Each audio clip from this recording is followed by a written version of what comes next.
अर्थसंकल्पीय अधिवेशनाला आजपासून सुरुवात झाली आणि अधिवेशनाचा पहिलाच दिवस मंत्री धनंजय मुंडेंच्या राजीनाम्यावरून विरोधक आक्रमक झाले। तर स्वतः धनंजय मुंडेंनी मुख्यमंत्री फडणवीसांची भेट घेतली। त्यामुळे राजीनाम्यावरून हालचाली सुरू झाल्यात का अशी चर्चा सुरू आहे। पाहूया।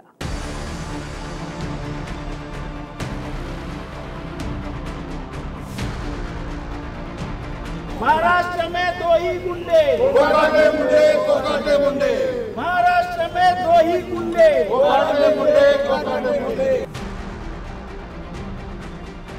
अधिवेशनाच्या पहिल्याच दिवशी विरोधकांनी आपला फोकस क्लिअर केला। मंत्री धनंजय मुंडे आणि मंत्री माणिकराव कोकाटे यांच्या राजीनाम्यासाठी विरोधक आक्रमक झाले। कोकाटेंचा राजीनामा, महाराष्ट्र में दो ही गुंडे, कोकाटे मुंडे, कोकाटे मुंडे। महाराष्ट्र में दो ही गुंडे, कोकाटे और मुंडे अशी घोषणाबाजी विरोधकांनी केली आहे। महाराष्ट्र में दो ही गुंडे, कोकाटे मुंडे, कोकाटे मुंडे। महाराष्ट्र में दो ही गुंडे। अधिवेशनात येताच धनंजय मुंडेंनी मुख्यमंत्री देवेंद्र फडणवीसांची भेट घेतली। जवळपास 15 मिनिटं मुंडे आणि फडणवीस यांच्यामध्ये चर्चा झाली आहे। त्यामुळे राजीनाम्यावरून काही चर्चा झाली आहे का असा प्रश्न आहे। मुख्यमंत्र्यांना भेटण्याआधी विधान भवनाच्या लिफ्टमध्येही मुंडेंसोबत सरकारचे इतर मंत्री दिसले। धनंजय मुंडे सर्वांशी चर्चा करत आहेत। मुख्यमंत्र्यांसोबत काही काम असेल म्हणून भेटले असतील असं मंत्री गिरीश महाजन यांनी म्हटलंय। पण मुख्यमंत्र्यांसोबतच्या भेटीवरून विचारल्यावर स्वतः धनंजय मुंडेंनी मात्र आपल्याला बेल्स पाल्सी नावाचा आजार झाल्यानं बोलता येत नाही अशी प्रतिक्रिया दिली आहे। धनंजय मुंडे सकाळपासून आम्ही सगळे सोबत आहोत, सगळेच मंत्री आमदार आम्ही सोबत आहोत। आता एका लिफ्टमध्ये काय फक्त धनंजय मुंडे जायचं त्याच्याबरोबर कोणी बसायचं जायचं नाही त्या लिफ्टमध्ये असं कुठे आहे का? आता इथे लिफ्टमध्ये एवढी लाईन लागलेली आहे, गर्दी आहे, असतील सोबत। सीएम साहेबांकडे काही कामाने गेले असतील, बोलले असतील। मला वाटतं त्यामुळे मला वाटतं असं अजिबात समजण्याचं कारण नाही। सगळ्यांशी ते चर्चा करतायत, बोलतायत, वेगवेगळ्या विषयांवर चर्चा होते आहे। पण मला वाटतं की काहीतरी वेगळंच चाललेलं आहे, लिफ्टमध्ये सगळे बसले सोबत गेले म्हणून असं समजण्याचं अजिबात कारण नाही। मला बेल्स पॅल्सीज झाले, कांट स्पीक। मला बेल्स पॅल्सीज झाले,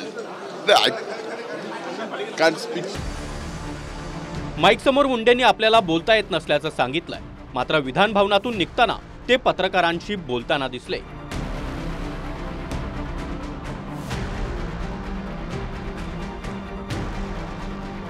पण धनंजय मुंडे यांच्या भेटीआधी सुरेश धस यांनी देखील मुख्यमंत्र्यांची भेट घेतली। त्यामुळे धस नेमके कशा संदर्भात भेटले हा देखील मुद्दा आहे। इकडे करुणा मुंडे देखील धनंजय मुंडेंच्या राजीनाम्यासाठी आक्रमक झाल्या। मुख्यमंत्री फडणवीसांकडे भेटीची वेळ त्यांनी मागितली आहे। पण याच अधिवेशनामध्ये धनंजय मुंडेंचा राजीनामा होणार म्हणजे होणार असा दावाही करुणा मुंडे यांनी केला। मी देवेंद्र फडणवीस साहेबांना निवेदन दिलेलं आहे भेटीसाठी, पण त्यांनी आतापर्यंत मला भेट दिलेली नाहीये। मी परत त्यांना एक बार रिमाइंडर करण्यासाठी मी जात आहे आणि विधान भवन मध्ये जाण्याची पण मी कोशिश करणार आहे। बहुतेक तो मला जाऊन देणार नाही हे लोक, क्योंकि सगळ्यांना माहिती आहे की माझी रोखठोक भूमिका असते त्याच्यासाठी। पण मी जाण्याचा प्रयत्न करणार आहे आणि देवेंद्र भाऊ सोबत भेटीसाठी घेण्याचा प्रयत्न करणार आहे। आणि हे राजीनामा आणि हेच अधिवेशन मध्ये 100% होणार आहे म्हणजे होणार आहे। सरपंच संतोष देशमुखांच्या हत्या प्रकरणाचा वाल्मिक कराडच मास्टरमाइंड असून सीआयडीनं आरोपपत्रात कराडला आरोपी नंबर 1 म्हटलाय आणि हाच कराड धनंजय मुंडेंच्या जवळचा माणूस आहे।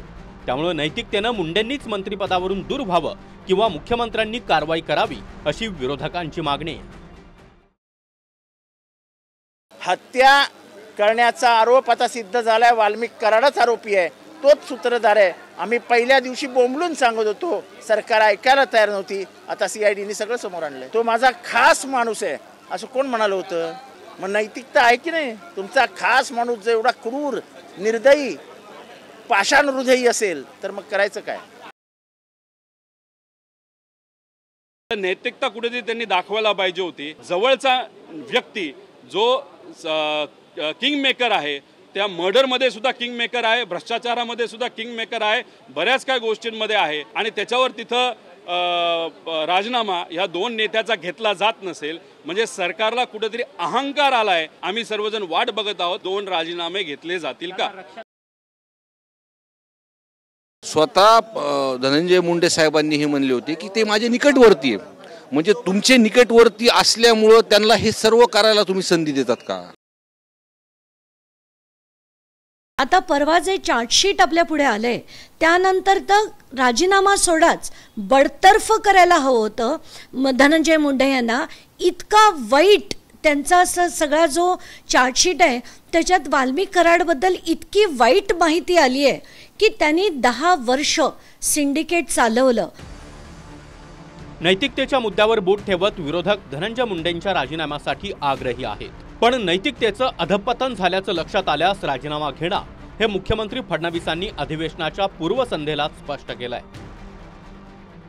प्रश्न उपस्थित केलेला आहे की नैतिकतेच्या आधारावरती या दोन्ही मंत्र्यांनी राजीनामे देणे तुर्तास गरजेचं होतं. जर त्यांच्यावरचे आरोप सिद्ध झाले नाही तर पुन्हा सरकारमध्ये घेण्याची संधी त्याच्यासमोर. बघा असं आहे की पहिल्यांदा तर अण्णा हजारेंची आम्ही त्या ठिकाणी सन्मानच करतो आणि अनेक वेळा अशा प्रकारच्या प्रश्नामध्ये राजीनामा द्यावा की नाही द्यावा असे अनेक मुद्दे त्या ठिकाणी उपस्थित होतात.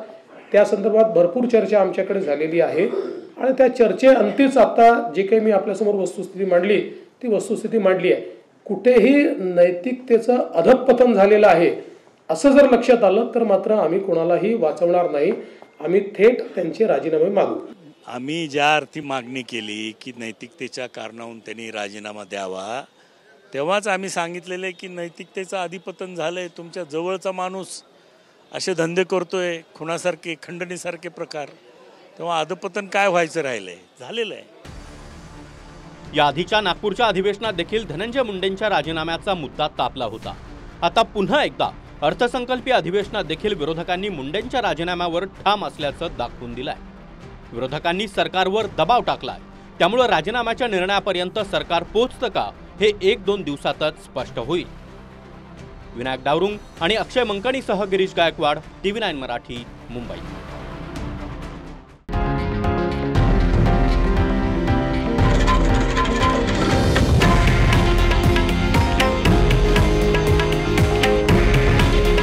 हे आहे देशातील नंबर 1 न्यूज नेटवर्क आणि आपण पाहत आहात TV9 मराठी. काळजी तुमची, हित महाराष्ट्राचं.